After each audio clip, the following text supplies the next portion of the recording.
Good evening. This is Children, Families, and Communities Guidebook, a parent message.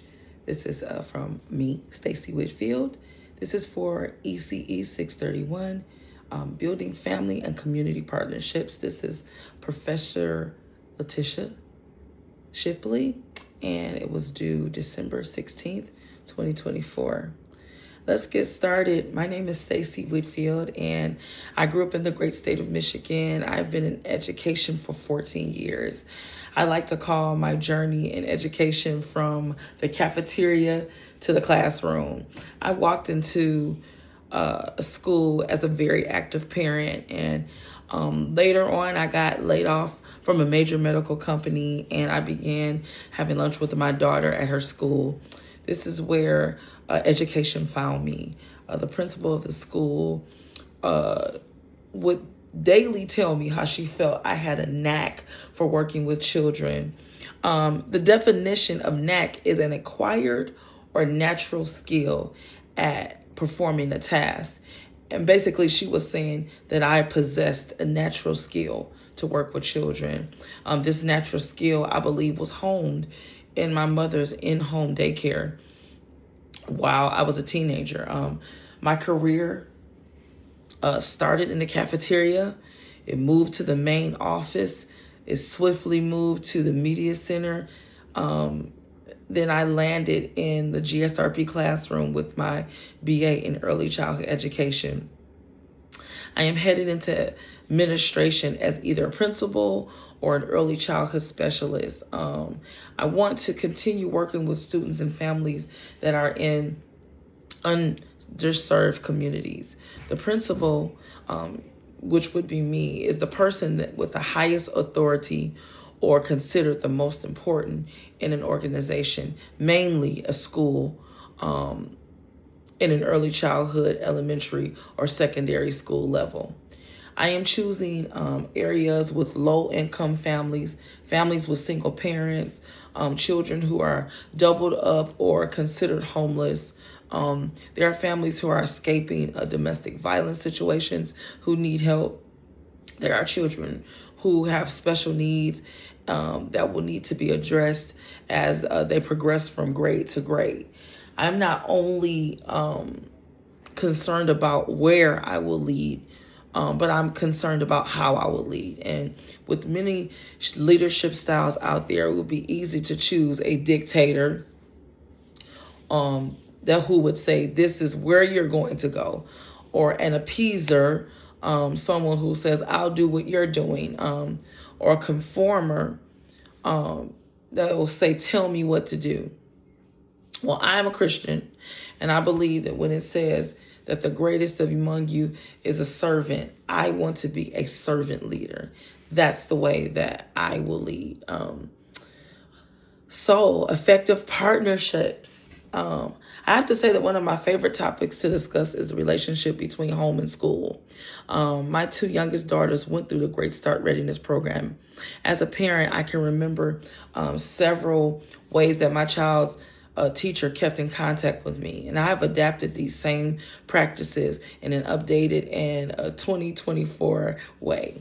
The following are practices that I have adopted in my classroom. We have a weekly newsletter. We have a parent board, a Blooms app, and we do daily check-ins. So on a weekly basis, parents receive a communication called Life at Lessinger. That's the name of our school.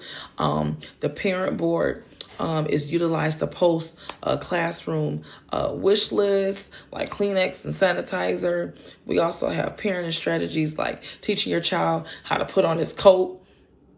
And we also have the biographies of the teachers if you want to know how qualified they are. And the Blooms app is the teacher-parent communication where we consistently post our daily lessons and the children at work. So that's just some of the few ways that we communicate.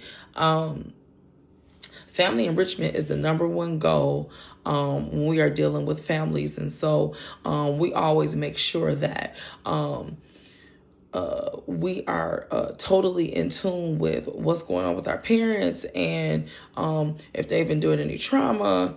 And so basically, we use the check-in method consistently. Also, it is a requirement on our field trips that all of our parents are involved in those particular opportunities. Field trips are paid for by the school. All the parents have to do is show up and be present. As far as the community goes, we have developed a guest reader program where different people from our community can come into our classroom on a consistent basis and read to our students. There's so many things that we've developed in our district to bring in our parents, bring in our community, and also send ourselves out so that we are bridging the gap. And as we think about bridging the gap, we have to create opportunities for families to be involved in school, at home, and in the community. So I've created a position called a copy mom or copy dad. This just gives them opportunity to help me create copies, and it's no time restraints on it. They can come straight to the classroom and just to ask if there's anything that needs to be done. And I usually give them a task or two. Also, we have data meetings, monthly data meetings, and quarterly data meetings where our parents can see how our children are responding to the curriculum that we've established. We also have we make it our business to refer all of our families to the library so that the children can get a library card, so that it connects them with books. It creates depth in the relationships with the parent, but also connects them to activities that are happening in the community, because most of those activities, believe it or not, happen through your public library. The last couple of huge events that we do at our school is the Mother's Day Tea and the Hot Dogs with Dads barbecue. We utilize these events to celebrate our parents for their strengths, and children are allowed to make connections with each parent separately. For those children that don't have a parent, however, volunteers from the community come in and become volunteer dads or volunteer moms to endure the experience with the child, so they're not alone and they're not just sitting with their teacher. They're actually paired up with someone and they get an opportunity to make a new connection. So it's an awesome idea.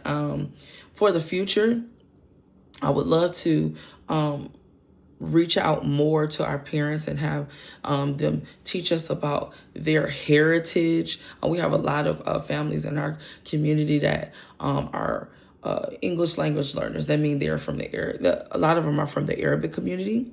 We have some African families. And so I would love to learn more about where they came from, and then have them become teacher for the day. So there are so many things that we can do as teachers and as soon-to-be administrators to just connect ourselves with the community on a consistent basis in a real and genuine way. That is my goal, to be real and genuine and not fabricate relationships, but create real, in-depth relationships. Thank you.